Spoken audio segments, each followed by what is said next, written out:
Hello friends, welcome to my channel. और आज हम लोग बात करने वाले हैं जो भाज्यता पर आधारित प्रश्न जो आपके एग्जाम के लिए बहुत ही महत्वपूर्ण क्वेश्चन है, इससे बनते हैं। तो आप लोग इसे अच्छे से याद रखें कि कैसे 2 से कौन सी संख्या विभाजित होगी, 3 से कौन सी संख्या विभाजित होगी, 4 से कौन सी संख्या विभाजित होगी। इसको आसानी से ट्रिक के माध्यम से आप लोगों को बताया जाएगा। तो ये आपके एग्ज़ाम के लिए काफ़ी इंपॉर्टेंट और टाइम टेकिंग बहुत ही महत्वपूर्ण है। इससे आपके एग्ज़ाम में, हर एग्ज़ाम में इससे क्वेश्चन बनते ही हैं। तो अगर मेरा वीडियो पसंद आएगा तो मेरे चैनल को सब्सक्राइब, लाइक, शेयर ज़रूर करिएगा। तो चलिए हम लोग शुरुआत करते हैं। और मैं आप लोगों से कहना चाहूँगा मेरे वीडियो को बिना स्किप करके ज़रूर देखें। तो चलिए हम लोग जैसे बताएंगे कि आप लोगों को 2 है, 2 से कौन कौन सी संख्या विभाज्य होगी, ठीक है। इसको कैसे जल्दी से पता करें। तो जैसे अगर 2 से विभाज्य अगर पता करना है तो ये ध्यान देंगे कि इकाई के स्थान पे 0, 2, 4, 6, 8, ठीक है। अगर इकाई के स्थान पे इनमें से कोई भी होगा तो वो 2 से भाज्य होगा, ठीक है। इसमें से कोई भी 0, 2, 4, 6, 8 में से कोई भी संख्या होगी तो वो 2 से भाज्य होगी। जैसे एग्जाम्पल हम देख लेते हैं। एग्जाम्पल आप लोगों को बता दे रहा हूँ। तो एग्जाम्पल देख लीजिए, जैसे 216,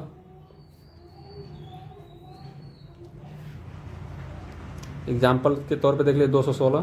तो 2 से भाग देंगे तो आपका 216 कट जाएगा। कोई भी संख्या ले लीजिए, जैसे कोई भी बड़ी से बड़ी संख्या ले लीजिए। अगर उसके लास्ट में, जैसे देखिए ये लास्ट में इकाई के स्थान पे 6 है तो ये भी आपका 2 से भाज्य होगा, ठीक है। और कोई एग्जाम्पल जैसे हम लास्ट में ले ले रहे हैं, जैसे एग्जाम्पल के तौर पे 9, 8, 4, 5, 8। तो ये भी आपका, इसको थोड़ा सा इधर कर ले रहे हैं, दिखाई नहीं दे रहा, अब दिखाई देने लगा। तो ये लास्ट में 8 है तो ये भी इकाई के स्थान देखिए 6 है, 6 है, यहाँ पे भी 8 है। मतलब कि इसमें से कोई भी इकाई के स्थान पे अगर रहेगा तो 2 से भाज्य ही होगा, ठीक है। अगर हम अगला देखें तो अगला देखिए 3 से, जो 3 है इससे कौन कौन सी संख्या विभाज्य होगी, ठीक है। तो चलिए हम लोग देखते हैं 3 से कौन कौन सी संख्या विभाज्य होगी। जैसे इकाई और जितने भी अंक दिए रहेंगे, अंकों का योग, अंकों का योग है जो आपको, अंकों का योग 3 से भाज्य होना चाहिए। तो वह संख्या 3 से भाज्य होगी। जैसे एग्जाम्पल के तौर पे बता दें आप लोगों, जैसे आप लोग ले लीजिए कि 216 भी इसमें भी ले लीजिए, 216 एग्जाम्पल के तौर पे। तो इसके अंकों का योग क्या होगा, जैसे 2 + 1 + 6 तो कितना हो जाएगा, 6, 1, 7, 2, 9। अगर 9 को 3 से भाग देंगे तो ये कट जा रहा है 3 बार में, ठीक है। इसका मतलब ये 216 है जो ये 3 से भाज्य होगी। और एग्जाम्पल के तौर पे आप लोगों को बता दूं, जैसे ले लीजिए 318। तो इसके सारे अंकों को जोड़ दीजिए, 3, 1, 4, 4 और 8, 12। 12 में अगर 3 से भाग देंगे तो कट जाएगा 4 बार में, ठीक है।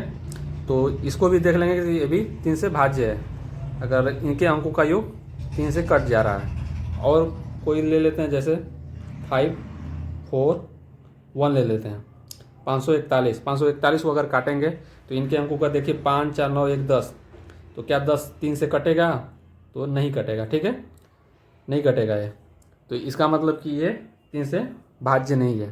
तो इस तरह इसको 3 से भाज्य देखेंगे। इकाई जो अंकों का योग होगा वो 3 से भाज्य होना चाहिए, सभी अंकों का योग 3 से भाज्य होना चाहिए, ठीक है। तो वह 3 से ही भाज्य होगा।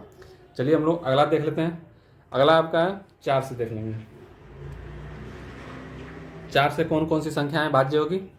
तो आप लोगों को बता दूं कि जो 4 से है तो इनके एग्जाम्पल देख लीजिए। जैसे ये इकाई और दहाई, इकाई और दहाई जो है, इकाई और दहाई अंकों से बनी, अंकों कि बनी संख्या यदि 4 से भाज्य हो तो वह 4 से भाज्य होगी। ठीक है, तो वह 4 से भाज्य होगी। तो आप लोगों को बता ही दिया 4 से क्या होगा। जैसे एग्जाम्पल के तौर पे आपको बता दूं कि जैसे दिया इकाई और दहाई के अंकों से बनी संख्या यदि 4 से भाज्य है तो वह 4 से भाज्य होगी। चलिए अब देख लेते हैं एग्जाम्पल के तौर पे। जैसे हम ले लेते हैं 1524 ले लीजिए, 1524। तो इसका इकाई का अंक क्या है, इकाई का अंक 4 है और दहाई का अंक 2 है। तो इन दोनों को ले लेंगे। अगर ये दोनों 4 से भाज्य हैं तो इसका मतलब ये संख्या 4 से भाज्य होगी। जैसे 24 है, इकाई और दहाई का अंक जो 24 है, इसको 4 से भाग देंगे तो ये कट जा रहा है। ठीक है, इसका मतलब ये 4 से भाज्य है। इसको देखेंगे। अगर यहीं पे आप लोगों को बता दूं, अगर यहीं पे 4 से हो गया, यहीं पे अगर आपको बता दूं, अभी 5 को छोड़िए, 4 को ले लेते हैं और 8 को ही यहीं पे बता दे रहा हूं क्योंकि आपको याद रहेगा अगर इसके पास ही बता दूंगा, इसी से रिलेटेड है। 4 से इकाई और दहाई का अंक लिए हैं और 8 से अगर विभाज्य होगा तो इकाई और दहाई और सैकड़ा,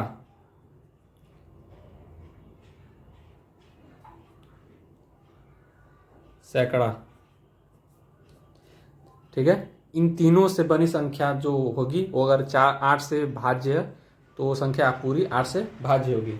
जैसे एग्जाम्पल के तौर पे हम ले लेते हैं,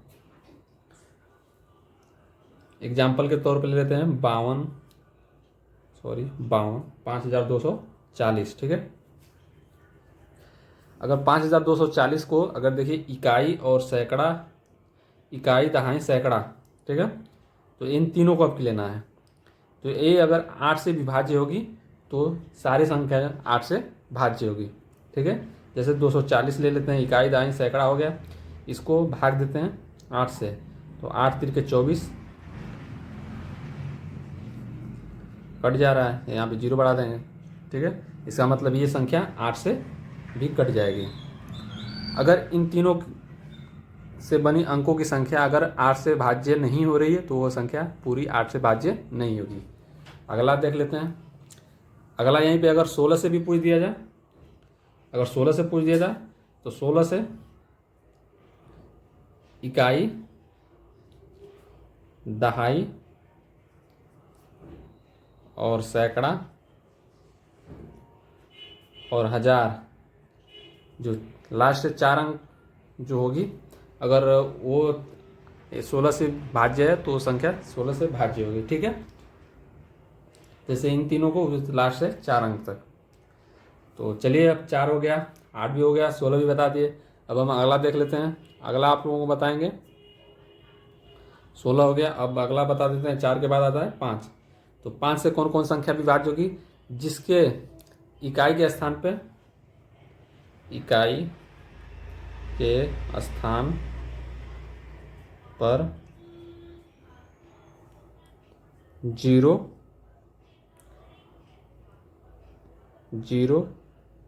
या 5 आए तो वह संख्या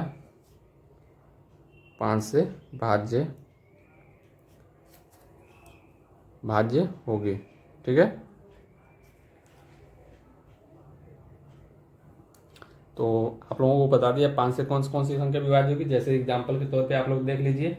एग्जाम्पल के तौर पे आप लोगों को बता देना हो, जैसे 110, ये देखिए इकाई के स्थान पे 0 है।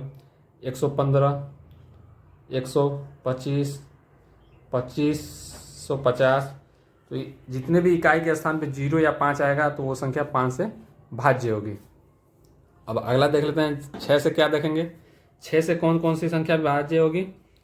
तो 6 का क्या होगा, तो 6 का इसका 2 और 3 गुणनखंड बन रहा है। ठीक है, तो जो संख्या 2 और 3 से दोनों से भाज्य होगी वो संख्या 6 से भी भाज्य होगी। जैसे 2 को कैसे, पहले 2 को देखेंगे, दो को इकाई के स्थान पे 0, 2, 4, 6, 8 आए तो वह 2 से भाज्य होगी, और वह संख्या 3 से भी भाज्य होनी चाहिए अंकों का योग। जैसे एग्जाम्पल के तौर पे आप लोगों को बता दे रहा हूँ, जैसे 102 जैसे 216 ले लीजिए, एग्जाम्पल 216 ले लीजिए, तो ये 2 से भी भाज्य है, 2 से भी भाज्य है, और किससे भाज्य है, 3 से भी भाज्य है। ठीक है, देखिए कि इसके इकाई के स्थान पे 6 आ रहा है, इसका मतलब 2 से कट जाएगा। 3 से कैसे पता करेंगे, 6, 1, 7, 2, 9, 9 3 से कट जाएगा, इसका मतलब कि ये भी 3 से कट जाएगा, इसका मतलब 6 से भाज्य है। ठीक है, अब अगला आता है आपका 7। 7 में क्या देखेंगे, जैसे आप लोगों को 7 को बता दूं कि 7 से कौन कौन सी संख्या भाज्य होगी, तो आप लोगों के एग्जाम्पल के तौर पे ले लेता हूँ, एग्जाम्पल के तौर पे आपको 343 ले लेता हूँ। ठीक है, तो इसके इकाई के स्थान को दूना करके, इकाई के स्थान को दूना करके, इकाई का स्थान कितना है, 3 है, इसका दूना कर दूंगा। ठीक है, तो कितना आ जाएगा, 6 आ जाएगा, और संख्या जितनी बची है उसमें से घटा देंगे। ठीक है, तो 34 माइनस 6 तो कितना आ जाएगा, 28। यदि ये 28 ये 7 से भाज्य हो जाएगी तो इसका मतलब ये 7 से कट जाएगा। ठीक है, 7 से आप लोगों को बता दिया। अब 8 से देखते हैं। 8 से तो आप लोगों को बता ही दिया हूँ पहले ही, 4, 8 और 16 ये तीनों बता दिया हूँ।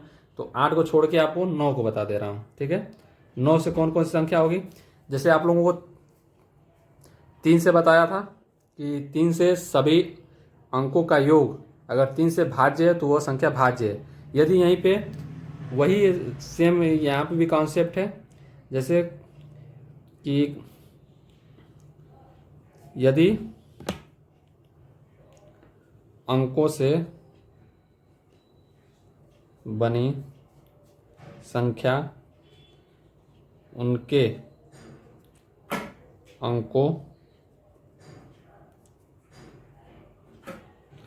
अंकों का योग 9 से भाज्य है तो वह संख्या 9 से भाज्य होगी। ठीक है,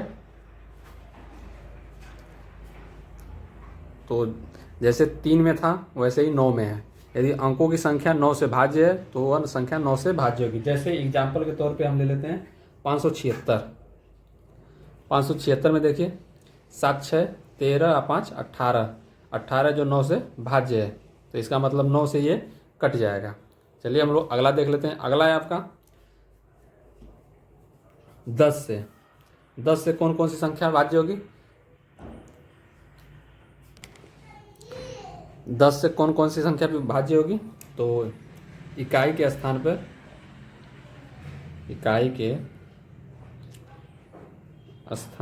पर 0 आए तो वह संख्या 10 से भाज्य होगी। ठीक है, जैसे एग्जाम्पल के तौर पे आपको बता दूं, एग्जाम्पल के तौर पे आप लोगों को बता दूं कि जैसे एग्जाम्पल में 110 भाज्य होगा, 150, 2550। ठीक है, ये सारी संख्याएं 10 से भाज्य होगी जिसका इकाई के स्थान पर 0 आ जाए। सबसे इंपॉर्टेंट 11 का, 11 से कौन कौन सी संख्या भाज्य होगी, जैसे आप लोगों को एग्जाम्पल लेकर ही बता दे रहा हूँ। जैसे एग्जाम्पल ले रहा हूँ 13, 61, 0, 552। ठीक है, अगर इनके सम संख्याओं का योग और विषम संख्याओं का योग का अंतर यदि 0 या 11 आए तो वह संख्या 11 से भाज्य होगी। जैसे यहाँ पे लिख लेना सम संख्या का योग। ठीक है, तो सम संख्या के अंकों का योग क्या है, 3 + 1 प्लस 5 9 हो गया। उसके बाद विषम संख्या के अंकों का योग 1 6 0 2, ठीक है। कितना हो जाएगा, ये भी 9 हो जाएगा। तो दोनों का अंतर करेंगे, कितना होगा, सम माइनस विषम या विषम माइनस सम, कोई भी अगर जैसे यहाँ पे 9 माइनस 9 आ गया 0 हो गया, तो इसका मतलब ये 11 से भाज्य है, ठीक है। अगर यहीं पे 11 भी आ जाता, ठीक है, या 11 भी आ जाता तो वो भी 11 से भाज्य हो गई। तो इतना ही आपके लिए है। तो अगर मेरा वीडियो पसंद आया हो तो मेरे वीडियो को सब्सक्राइब, लाइक, शेयर जरूर करिएगा। Okay friend, thank you very much.